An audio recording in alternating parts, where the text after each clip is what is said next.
नमस्कार दोस्तों, यूनिवर्सल रीत में आप सभी का स्वागत है। दोस्तों, आज हम बात करेंगे सरेंडर के बारे में। ये सरेंडर कैसे हमारी ज़िंदगी में अद्भुत अद्भुत रिजल्ट लेकर आते हैं। ये सरेंडर कैसे हमारी ज़िंदगी को आसान बनाते हैं, आइए जानते हैं। हम जब सरेंडर करते हैं ना, हम तब उस चीज़ को लेकर के रेजिस्टेंस को रिलीज़ करते हैं। बहुत कोई सोचता है सरेंडर कर देना मतलब गिव अप कर देना, सरेंडर कर देना मतलब उस विश को छोड़ देना। बट सरेंडर करना मतलब उस विश को छोड़ना बिल्कुल नहीं होता। सरेंडर करना मतलब उस विश से रिलेटेड जितना भी नेगेटिविटी है, जितनी भी रेजिस्टेंस है, जो भी आपको रोक रही है, उससे जो भी अटैचमेंट है, इन सब को रिलीज़ करना। और ये सारे नेगेटिव और लोअर फ्रीक्वेंसी वाले एनर्जीज़ हैं। तो आप जब भी इसको छोड़ोगे ना, तभी इसका ऑपोजिट वाला आप अट्रैक्ट करोगे। और इसका ऑपोजिट में क्या होता है? अलाइनमेंट। आप जब भी उससे डिटैच हो रहे हो, आप लेकिन एक तौर पे उसके अलाइनमेंट में आ रहे हो, क्योंकि आपने उससे रिलेटेड रेजिस्टेंस को छोड़ा। और रेजिस्टेंस नहीं रहता है तो अलाइनमेंट ज़रूर रहता है। जैसे दिन नहीं तो रात, रात नहीं तो दिन, वैसे ही रेजिस्टेंस नहीं तो वहाँ पे ज़रूर से अलाइनमेंट रहता है। तो हम जब किसी चीज़ को सरेंडर कर देते हैं कि मेरी ये चाहत है, मैं चाहती हूँ कि मेरे साथ ये हो, अब बाकी आप देखो। जो भी आपके हायर पावर है, आप जिन्हें भी मानते हो, जिन भगवान को आप मानते हो, जो भी हायर पावर को आप मानते हो, उन सारे हायर पावर को आप जब सौंप देते हो ना अपनी सारी डिज़ायर, तब वो विश आपकी होने लगती है। और क्वेश्चन हो सकता है कि कैसे होगा? हम जब सौंप देते हैं मतलब हमने तो वो डिज़ायर ही छोड़ दिया। ऐसा बिल्कुल नहीं है। हम डिज़ायर नहीं छोड़ते हैं, उससे जुड़ी हुई रेजिस्टेंस को छोड़ते हैं। जब आप बोलते हो ना कि ठीक है, आप ये मेरे हाथ पे नहीं है, अब आप देख लो, आप सिर्फ अपना कर्म करो और बाकी उस भगवान को, उस हायर सेल्फ को सरेंडर कर दो। इसीलिए कृष्ण ने भी कहा है, कर्मण्यवाधिकारस्ते माँ फलेषु कदाचन। उन्होंने ये ना फलेषु नहीं बोला है, उन्होंने बोला है माँ फलेषु। मतलब उन्होंने अपने डिज़ायर को बिल्कुल छोड़ देने के लिए नहीं कहा है। उन्होंने हमेशा कहा है कि उससे जुड़ी हुई अटैचमेंट को छोड़ो, जो भी अपेक्षाएं हैं उसको छोड़ो।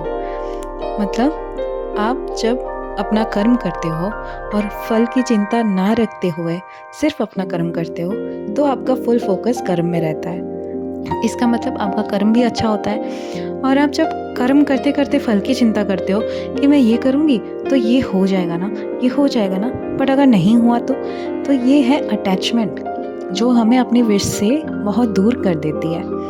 तो वैसे ही जब हम फल की चिंता नहीं करते हैं, तब उससे जुड़ी हुई रेजिस्टेंस को भी ना हम अपने दिमाग से निकालते हैं। और हम जब सौंप देते हैं उस हायर पावर को, वो हायर पावर हमारे लिए काम करना शुरू कर देता है। आप जब सरेंडर करते हो तो इसका मतलब है उसको लेकर के जो थॉट्स हैं आप में, जो डाउट्स हैं, जो फियर है, उन सारी फीलिंग्स को आप भगवान को सरेंडर कर दे रहे हो। सरेंडर कर रहे हो, इसका मतलब है आप अपने दिल से उन सारी फीलिंग्स को त्याग रहे हो, निकाल रहे हो। विश को नहीं त्याग रहे हो, उन फीलिंग्स को त्याग रहे हो, उन अटैचमेंट को त्याग रहे हो। इसका मतलब जहाँ हम अटैचमेंट को त्यागते हैं, वहाँ पे हम क्या करते हैं? लेट गो करते हैं। और लेट गो मैनिफेस्टेशन की सबसे इम्पॉर्टेंट प्रोसेस है। हम लेट गो जब तक नहीं करेंगे, तब तक मैनिफेस्टेशन कभी नहीं होगा। हम जब तक उसको पकड़ के बैठ के रहेंगे कि ये होगा या नहीं, तब तक मैनिफेस्टेशन हमारे पास नहीं आती है। दोस्तों, हमें पहले लेट गो करना सीखना पड़ता है। ये आर्ट ऑफ लेटिंग गो जो है ना, ये बहुत इम्पॉर्टेंट आर्ट है। सबसे डिफ़िकल्ट आर्ट यही है। लोग सब कुछ कर लेते हैं, आस्क, बिलीव, रिसीव, ये 3 जो स्टेज है ना मैनिफेस्टेशन के, आस्क भी कर लेते हैं, कोई कोई बिलीव भी कर लेता है, लेकिन लोग रुक जाते हैं रिसीव पे। क्योंकि रिसीव तभी होगा जब आप लेट गो करोगे, जब आप फुल सरेंडर करोगे। भगवान भी वेट करता है कि कब आप उन पे फुल्ली सब कुछ सरेंडर कर दो, सब कुछ सौंप दो, फुल ट्रस्ट करके उनको सौंप दो। और ये बिलीव रखो, आपने जो मांगा है वो ज़रूर आएगा। ये फुल्ली बिलीव करो। और वो कैसे आएगा, कब आएगा, आएगा या नहीं, ये मत सोचो। जब आप एक बॉल को आसमान में उछालते हो, तभी वो बॉल आपके हाथ में वापस आता है। अगर आपने उस बॉल को छोड़ा ही नहीं होगा, अगर आपने उस बॉल को उछालते-उछालते फिर से पकड़ लिया कि ये बॉल उछाला अगर गिर गया तो वो बॉल तो कभी आप उछालोगे ही नहीं और आपके हाथ में आएगा ही नहीं। इसीलिए आपको सबसे पहले उस बॉल को छोड़ना पड़ेगा, तभी वो बॉल आपके पास आएगा। तो यही है दोस्तों सरेंडर का मतलब। आप सरेंडर कीजिए।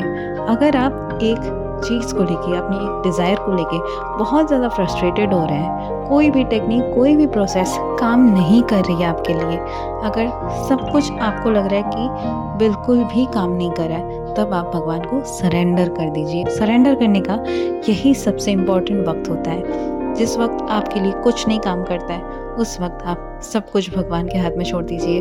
देखिएगा वो ज़रूर कोई ना कोई रास्ता निकालेगा। नमस्कार दोस्तों, फिर मिलते हैं। Thank you so much. Keep manifesting.